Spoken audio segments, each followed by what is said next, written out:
அண்ணா, நான் ஒன்று கேட்டா கோச்சிக்க மாட்டீங்களே? என்னம்மா ரேவதி, என்ன கேட்க போற? நானே வட்டிக்கு பணம் கிடைக்காம அலையிறம்மா. அண்ணா, பணத்துக்காக எம்பிட்டு கஷ்டப்படுற.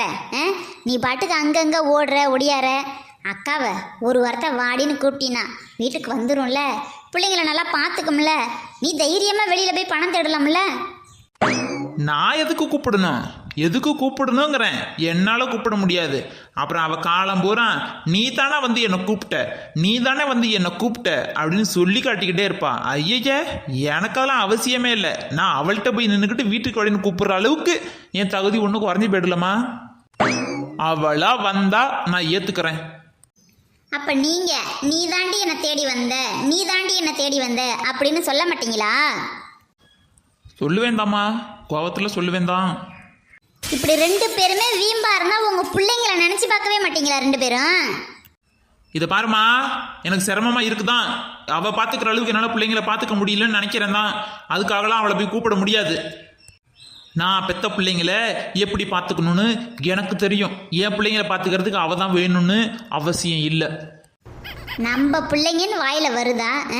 என் பிள்ளை ஓன் பிள்ளை என்ன இப்படி பேசுறீங்க? உங்களுக்கு உங்க அம்மா வேணுமா அப்பா வேணுமா? அவ சொல்லி விட்டு தானே நீ இப்படிலாம் பேசுற. நேரடியா பேச முடியாம உன்னை அனுப்பிவிட்டு பேச சொல்றாளா அவ? ஒன்னே ஒன்று மட்டும் கேட்குறேன், அதுக்கு மட்டும் பதில் சொல்லுங்க. அண்ணா, ரொம்ப பொறுமையாக பேசிக்கிட்டு இருக்கண்ணே. நீங்கள் 10 வயசாக இருக்கும்போது உங்கள் அம்மாவும் அப்பாவும் இதே மாதிரி சண்டை போட்டு பிரிஞ்சு போயிட்டாங்க அப்படின்னா குழந்தையா இருக்கிற உங்கள் மனசில் அந்த நேரம் என்ன நினைப்பீங்க? என்னண்ணே, பதில் சொல்ல முடியலையா? அவங்களுக்குள்ள எம்பிட்டு சண்டை போட்டாலும் உங்களுக்கு அம்மாவும் அப்பாவும் 2 பேரும் வேணும்னு தானே நினச்சிருப்பீங்க. சே, நமக்காகனாலும் நம்ம அம்மா அப்பா சண்டை போட்டுக்காம இருக்கணும் அப்படின்னு உண்மையிலே நினச்சிருக்க மாட்டீங்க? 10 வயசு பையனா இருந்து யோசிச்சு பார்த்தா அவங்க சண்டை போட்டுக்கிறதே தப்புன்னு நினைப்பேன். 2 பேரும் சேர்ந்து சந்தோஷமா என்னை பார்த்துக்கணும்னு நினைப்பேன். அப்போ உங்கள் பிள்ளைங்க மட்டும் பாவம் இல்லையா? நம்ம அம்மாவும் அப்பாவும் தேவையில்லாமல் சண்டை போட்டுக்கிறாங்களேன்னு உங்கள் பிள்ளைங்க மட்டும் நினைக்காதா? நமக்காக அனுசரித்து போனால் பரவாயில்லையேன்னு நினைக்காதா? இல்லை நமக்கு அம்மாவே தேவையில்லை அப்பா மட்டும்தான் முக்கியம்னு சொல்லுங்கன்னு நீங்கள் நினைக்கிறீங்களா? நீங்கள் சின்ன பிள்ளையா இருக்கும்போது எனக்கு அப்பா மட்டும்தான் வேணும் அப்படின்னு சொல்லி இருப்பீங்களா, சொல்லி இருக்க மாட்டீங்களா? 2 பேருமே வேணும்னு தாம்மா சொல்லியிருப்பேன். உங்களுக்கு ஒரு நியாயம், உங்கள் பிள்ளைங்களுக்கு ஒரு நியாயம். ஆமாம், உங்கள் அம்மா வந்து மன்னிப்பு கேட்கணும்னு நினைப்பீங்களா, இல்லை உங்கள் அப்பா வந்து மன்னிப்பு கேட்கணும்னு நினைப்பீங்களா, இல்லை 2 பேருமே ஒருத்தருக்கு ஒருத்தர் மனசு ஒத்து சண்டையை முடிச்சுக்கிட்டு சமாதானமாக போய் என் மேலே பாசமாக இருக்கணும்னு நினச்சிருப்பீங்களா? நான் சொல்லிட்டேன், 2 பேரும் சண்டையே போட்டுக்க கூடாதுன்னு நீ நினச்சிருப்ப. ஆனால் நீங்கள் 2 பேர் மட்டும் உங்கள் பிள்ளைங்க முன்னாடி நல்லா சண்டை போட்டுக்குவீங்க உருப்படாத விஷயத்துக்கு. அதுதானே உண்மை. நான் குழந்தையா இருந்தா என்னோட அம்மாவும் அப்பாவும் சண்டையே போட்டுக்க கூடாதுன்னு தான் நினச்சிருப்பேன். தப்பு பண்ணிட்டேன். மன்னிச்சுக்கம்மா ரேவதி, எனக்கு புரிஞ்சிடுச்சு. என் பிள்ளைங்களுக்காக நான் போய் அவளை கூப்பிடுறேன், போதுமா? இது நல்லா இருக்கே. பிள்ளைங்களுக்காக மட்டும்தான் இப்போ அந்த அக்கா வேணும். சரி, உங்களுக்கு கல்யாணம் இத்தனை வருஷத்தில் பிள்ளையே பிறக்கல, அப்போ உங்களுக்கு அந்த அக்கா தேவையில்லையா? என் பிள்ளைக்கு அப்பா இல்லையேன்னு என் பிள்ளை கண்டிப்பாக ஒரு நாள் வருத்தப்பட்டிருப்பான்ல. ஆனால் உன் பிள்ளைங்க அம்மா இல்லையேன்னு உயிரோடு இருக்கும்போதே வருத்தப்படுற மாதிரி வச்சுக்காத. செத்து போன என் புருஷன் திரும்பி வரப்போகிறது இல்லைன்னு, ஆனால் உயிரோடு இருக்கிற உன் பொண்டாட்டி வாடின்னு கூப்பிட்டினா வந்துட போகுது. இதில் என்னென்ன உனக்கு ஈகோ?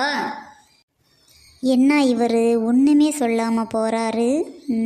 ரொம்ப கொலைவெறி ஆயிட்டாரோ நம்ம மேலே.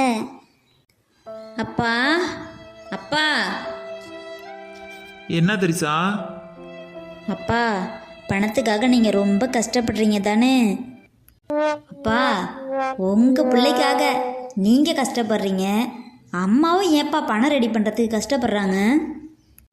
என்னம்மா திரிசா, பெரிய மனுஷி மாதிரி பேசிக்கிட்டு உங்கள் பிள்ளைக்கு நீங்கள் கஷ்டப்படுறீங்கன்னா அப்புறம் அவளுக்கு மட்டும் என்ன அது பிள்ளை இல்லையா? அப்பா, அவங்களுக்கும் நாங்கள் பிள்ளைங்க தானே, உங்களுக்கும் நாங்கள் பிள்ளைங்க தானே. உங்கள் பிள்ளைன்னு சொல்லாமல் ஒரே ஒரு தடவை அம்மாட்ட நம்ம பிள்ளைங்கன்னு சொல்லி பாருங்கப்பா. அம்மாவை வீட்டுக்கு வான்னு கூப்பிடுங்கப்பா. ஆமாப்பா, நீங்கள் ஒரு தடவை வான்னு கூப்பிட்டா அம்மா வீட்டுக்கு வந்துடுவாங்க. இங்கே பாருங்க, உஷாவுக்கு உடம்பு சரியில்லைன்னு திரிசா போய் சொன்ன உடனே ஒரே ஓட்டமாக ஒடியாந்துட்டாங்கப்பா. நீங்கள் கூப்பிடணும்னு கூட அம்மா எதிர்பார்க்கவே இல்லைப்பா. அம்மாவுக்கு மனசு கஷ்டமாக தானப்பா இருக்கும். வீட்டுக்கு வாடின்னு ஒரு வார்த்தை சொல்லுங்கப்பா. இது பாருமா திரிசா, நிசா, உஷா ஹாஸ்பிட்டலில் இருக்கா. இப்போ நான் பணத்துக்காக அலையிறேன். நான் ஏகப்பட்ட டென்ஷனில் இருக்கேன். நீங்கள் வேற எதையாச்சும் சொல்லாதீங்க. அவளுக்கே வீட்டுக்கு வர தெரியாதா? நான் சொன்னதான் வருவாளா? அப்பா கோவப்படுத்தாதீங்கப்பா. அப்பா ஒன்று நான் கேட்கட்டுமான்னு கேட்குறேன். எங்களுக்கு அப்பாவே வேண்டாம், அம்மா மட்டும்தான் வேணும் அப்படின்னு சொன்னால் நீங்கள் என்ன பண்ணுவீங்கப்பா? போங்க, போகிறதா இருந்தால் போங்க எல்லாருமே. போகிற மாதிரி இருந்தால் இப்படி உங்கள்கிட்ட சொல்லிக்கிட்டு இருக்க மாட்டோம். நாங்கள் பாட்டு கிளம்பி போயிடுவோம். எங்களை பொறுத்த வரைக்கும் நீங்கள் 2 பேருமே வேணும். ஒழுங்காக நீங்கள் மனசு வச்சா அது நடக்கும். ஆனால் நீங்கள் மனசு வைக்க மாட்டேங்கிறீங்க. அதான் ஏன்னு எனக்கு புரியல. அப்பா, பேசாமல் எங்களை கொண்டு அனாத ஆசிரமத்தில் சேர்த்து விட்டுடுங்க.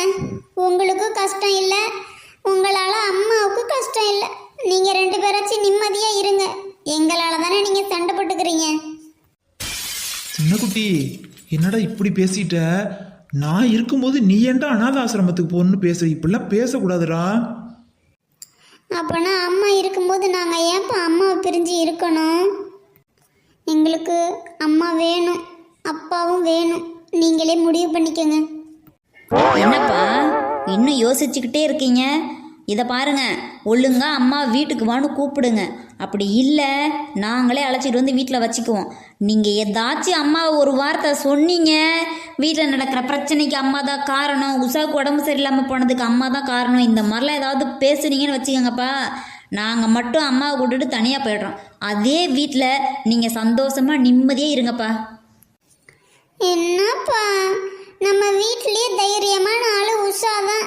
உஷாவே ஹாஸ்பிட்டலில் இருக்கா. வீட்டில் இருக்கவே பயமாக இருக்குது. நீங்கள் கூட சரியாகவே வீட்டில் இருக்கவே மாட்டேங்கிறீங்க. அம்மானா எப்பயுமே எங்கள் கூடவே இருந்து பார்த்துக்குவாங்கப்பா. சரிங்கம்மா, இப்போ ஹாஸ்பிட்டலுக்கு போங்க. போய் உங்கள் அம்மா கூட துணையாக இருங்க. நான் வந்து பதில் சொல்கிறேன். பணம் கிடைக்குதான்னு பார்த்துட்டு வர்றேன். போங்கடா செல்லம், போங்க. நல்ல பதிலாக சொல்லணும்ப்பா. சரிடா தங்கம், போடா. கடவுளே, நான் உசுரோட மூச்சு வச்சுக்கிட்டு இருக்கும்போதே என் புள்ள என்னை கொண்டு அனாதாசிரமத்தில் சேர்த்து விடுங்கன்னு சொல்கிற அளவுக்கு நடந்துக்கிட்டேனே. ஒரு சின்ன பிரச்சனையை இவ்வளோ பெருசாக ஆக்கி இந்த பிள்ளைங்க மனசை ரொம்ப கஷ்டப்படுத்திட்டேனே. என் புள்ள அனாதாசிரமத்தில் சேர்த்து விடுன்னு சொல்லும்போதே என் உயிர் போயிடக்கூடாதான்னு எனக்கு இருந்துச்சு. ஆண்டவா, நான் செஞ்ச தப்பை மன்னிச்சிருடா. குடும்பம்னா ஆம்பளை தான் முடிவு எடுக்கணும்னு நினச்சிக்கிட்டு இருந்தேன். இப்போ தான் புத்தி வருது. பொண்டாட்டி, என் பிள்ளைங்க எல்லாரும் முடிவு எடுக்கணும். முடிவு எடுத்தால் தான் அவங்க மனசில் என்ன இருக்குன்னு நமக்கு புரியுது. இனிமேல் என்னோட குடும்பத்தில் எதா இருந்தாலும் கூடி உக்காந்தி பேசி எல்லாருக்கும் சம்மதப்பட்ட முடிவை தான் நான் எடுக்கணும்னு சபதம் எடுத்துட்டேன்ப்பா.